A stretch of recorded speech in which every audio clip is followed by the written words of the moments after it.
negeri ada seorang raja yang sedang terheran dengan mimpi yang ia alami. Raja yang bermimpi tentang seorang gadis berturut-turut dengan wajah yang jelas di dalamnya. Sang raja pun terheran, mengapa ia bermimpi seorang gadis cantik secara berturut-turut?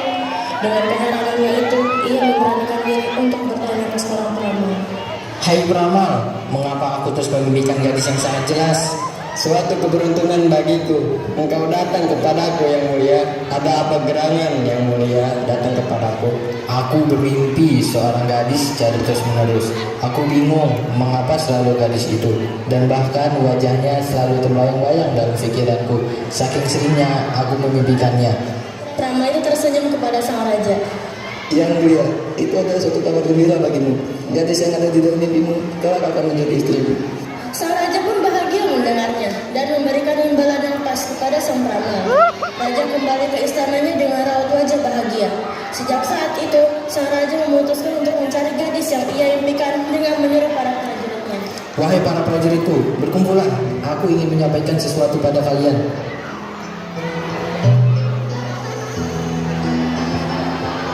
Bagus sekali. Aku ingin menyayembara untuk siapapun yang bisa membawa gadis cantik yang ada di mimpiku. Aku akan kasih imbalan yang sangat besar. Yang benar saja raja, kita tidak tahu bagaimana wujud dari gadis cantik yang kau maksud itu. Kalau begitu, kumpulkan semua pelukis terbaik agar kalian tahu bagaimana wujud gadis yang kumaksud. Tidak pakai lama, para prajurit pun segera mengumpulkan pelukis terbaik. Dan pelukis terbaik yang dipilih para prajurit terdiri dari 6 pelukis.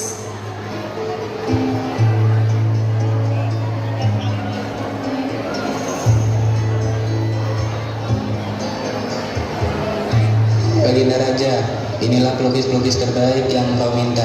Mereka siap menggambarkan bagaimana wujud gadis yang engkau maksud. Tidak perlu lama-lama, langsung saja. Siapa yang gambarnya sama dengan yang ada di mimpiku, itulah gambar dan pelukis terbaik. Para pelukis pun mulai menggambarkan apa yang raja katakan. Setelah selesai, raja pun melihat gambar yang dibuat oleh para pelukis itu. Dengan hasil, pelukis 1, 2, 3 tidak sama. Pelukis 4 hampir sama, dan sampai di pelukis 5. Gambar pelukis itulah yang sangat mirip dengan gadis yang raja maksud. Wahai para prajurit, lihatlah gambar pelukis ini. Siapapun yang bisa menemukan dan membawa gadis cantik ini ke depan hadapanku akan kuberi imbalan yang sangat besar. Aku memerintahkan kalian untuk menyebarkan lukisan ini di seluruh pelosok negeri ini. Siapa yang berhasil menemukannya dan membawanya kepadaku, aku akan memberi banyak uang untuk mereka. Para prajurit pun mulai menyebarkan lukisan di setiap pelosok dan menyampaikan titah raja bahwa yang berhasil menemukannya akan diberi imbalan yang sangat besar. Mendengar perkataan raja tersebut, warga dan prajurit langsung berbondong-bondong untuk mencari sang gadis. Namun, nahasnya wanita itu tidak ada yang berhasil menemukan, karena mereka membawa para gadis yang tidak mirip dengan gadis yang raja maksud dan hanya menginginkan imbalan semata. Wahai saudaraku, kita sudah mencari ke seluruh negeri ini tapi tidak ada yang sama seperti gadis itu. Bagaimana kalau kita mencarinya di hutan? Kau yakin saudara? Di sana hanyalah tempat untuk hewan liar, bukan untuk tempat tinggal. Tidak ada salahnya untuk mencoba. Siapa tahu keberuntungan ada di pihak kita. Baiklah, aku setuju. Para prajurit pun segera pergi ke hutan. Tak lama dari itu, mereka sampai di hutan dan menjumpailah salah seorang gadis cantik yang sedang mencari kayu bakar. Para prajurit itu pun menghampiri gadis tersebut.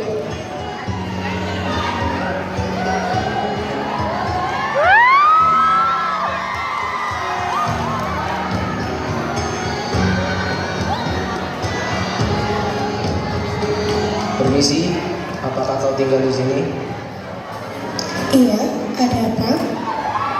Kami sudah mencari orang seperti di gambar ini. Apakah kamu pernah melihatnya? Bagaimana bisa gambar wajahku berdiri bersama kalian? Siapa kalian sebenarnya? Dan bagaimana kalian bisa tahu wajahku? Para prajurit seketika terdiam ketika mendengar perkataan gadis itu yang mengaku bahwa gambar yang mereka bawa adalah wajah. Maaf sebelumnya, bisakah kau buka cadarmu? Tidak, siapa Anda? Berani-beraninya meminta saya untuk membuka cadarku. Bahkan, saya saja tidak mengenal Anda. Kami sedang menjalankan perintah raja. Saya mohon kesediaan Nona untuk membuka sedikit cadarnya. Biarkan aku berpikir sedikit.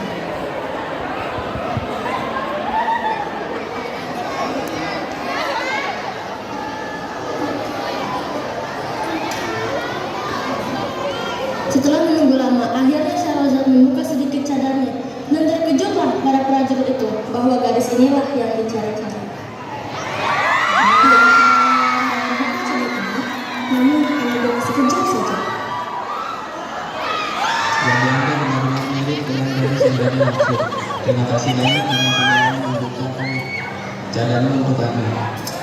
Setelah itu para prajurit kembali ke istana dengan hati yang sangat bahagia karena mereka berpikir bahwa mereka akan memenangkan sayembara dan mendapatkan imbalan yang sangat banyak. Sampai banget yang bawa kursinya bolak-balik.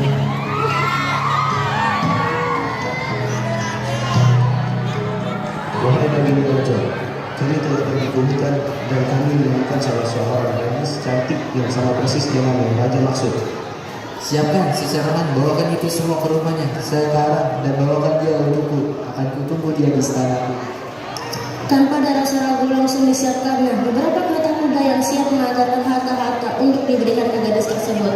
Sesampainya para prajurit itu pada memasang gadis tersebut sangat terkejut atas datangnya para prajurit dikarenakan tempat tinggal mereka yang jauh dari perkotaan dan mereka sangat heran mengapa para prajurit ini datang ke rumahnya dengan membawa banyak harta. Apa yang telah terjadi? Mengapa kalian ramai-ramai mengunjungi rumahku dan membawa banyak sekali harta benda ke sini? Ini hadiah untukmu dari raja kami untuk Mama, dan raja memerintahkan Mama untuk datang ke istana. Kembalikan hartanya. Saya tidak membutuhkan itu semua dan saya tidak akan datang ke istana. Ada apa ini? Mengapa ramai sekali? Mengapa kalian membawa banyak sekali harta? Ada apa ini sebenarnya? Maaf Nyonya, kami datang untuk memberikan harta ini kepada Putri Nyonya dan memerintahkan Putri Nyonya untuk datang ke istana atas perintah Raja. Baik, alangkah baiknya kita pergi ke istana terlebih dahulu untuk menemui raja. Bagaimana nak? Agar kita tahu kejelasan dari sang raja. Gadis itu pun semakin dibuat bingung. Tapi apa boleh buat, ia tidak mungkin menentang orang tuanya. Dengan nafas panjang, ia pun menyetujui ajakan dari sang ayah. Ia dengan tegar rela pun pergi ke istana bersama para prajurit.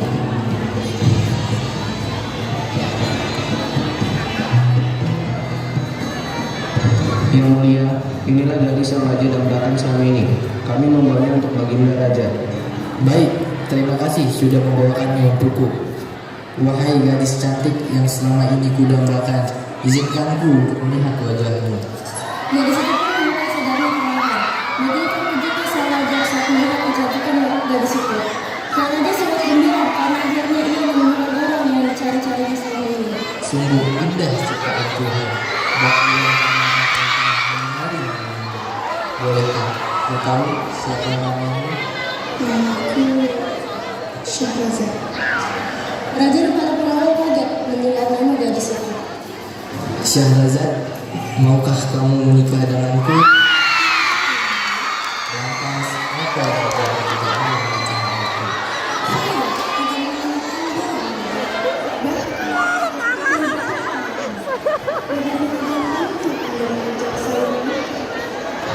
Mungkin bagimu ini pertemuan pertama kita, tapi bagiku ini adalah bukan pertemuan pertama. Tapi baiklah, agar kamu bisa memutuskan kembali jawabanmu, mengenai saya di sini untuk berpikir. Syahrazad sebenarnya menolak atas ajakan sang raja, tetapi karena dorongan dari ibu dan ayahnya yang meyakinkan anaknya untuk mencoba berpikir kembali. Tidak apa nak, ibu tahu perasaanmu, tapi tidak ada salahnya untuk memikirkannya lagi. Ibu tidak memaksamu, tetapi ibu hanya tidak ingin kamu selalu sendiri. Kamu juga perlu sosok suami untuk membimbingmu.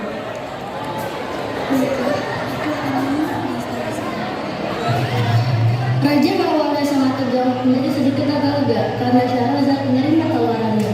Di antaranya Syahrazad dengan mempunyai ke kamar yang sangat mewah. Mereka sangat menikmati nyamannya di ruangan tersebut.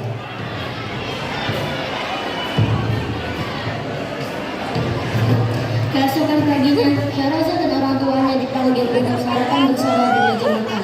Setelah sarapan pagi selesai, Raja pun bertanya atas keputusan dari Syahrazad. Begitu indahnya pagi ini. Bagaimana tidur kalian? Apa nyenyak? Lalu keputusan apa yang kalian sudah pikirkan? Saya tidak memikirkan sesuatu semalaman. Kau harus menanyakan itu langsung kepada putriku, karena ialah yang berhak menjawab keputusan itu. Begitupun saya, semua keputusan saya serahkan kepada putri saya. Saya menerima lamaran raja, tetapi dengan satu syarat. Raja mendengar jawaban dari Syahrazad pun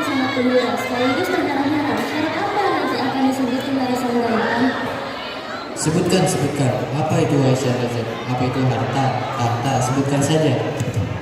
Tidak, saya tidak ingin itu semua.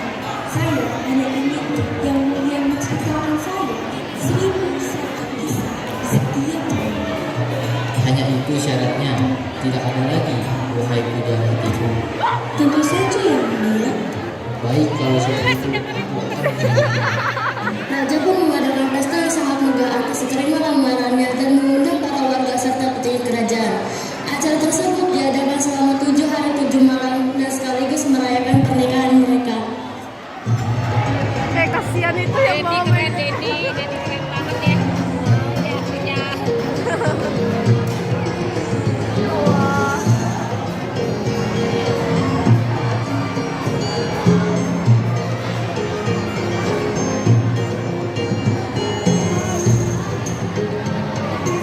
Datangnya waktu yang tepat.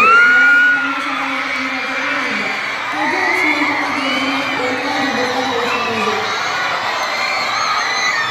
Kau tidak lupa dengan janjimu, kan? Tentu saja tidak. Tunggu, aku akan menceritakan semua kisah hidupnya. Syahrazad memasuki kamar raja untuk menghadapi Barisha. Raja di samping Syahrazad sedang menunggunya. Sungguh berdebar hati mereka karena itu adalah kali pertamanya untuk mereka berada satu ruangan bersama. Raja mulai menceritakan semua kisah yang sudah disiapkannya untuk sang istri sambil berekspresi pada Aslinya Syahrazad. lucu. Syahrazad memberkati pada sang pangeran yang terpilih. Walaupun Syahrazad terpilih, sang raja tetap menceritakan kisah-kisah sosial seperti yang sudah dijanjikan. Tak terasa kini sudah memasuki hari ke-1000. Tinggal 1 malam dan 1 kisah yang harus diceritakan oleh sang raja. Wahai suamiku tercinta, malam ini kamu tidak perlu menceritakan sebuah kisah seperti malam sebelumnya. Apa yang kamu katakan, wahai istriku? Sungguh kamu mengatakan cinta kepadaku. Apakah kamu tidak mengenalnya, suamiku tercinta? Menantar inilah yang ditunggu-tunggu oleh sang raja. Suamiku, tahukah kamu, 1000 kisah yang kamu ceritakan secara tidak langsung adalah caraku agar menjaga hati untukmu. Dan tentu saja kamu berhasil menaklukkan hatiku dengan semua perbuatan, perkataan, dan kisah-kisah yang kamu ceritakan untukku. Terima kasih, wahai suamiku tersayang. Setelah 1000 malam yang mereka lalui, dan inilah akhir dari kisah cinta mereka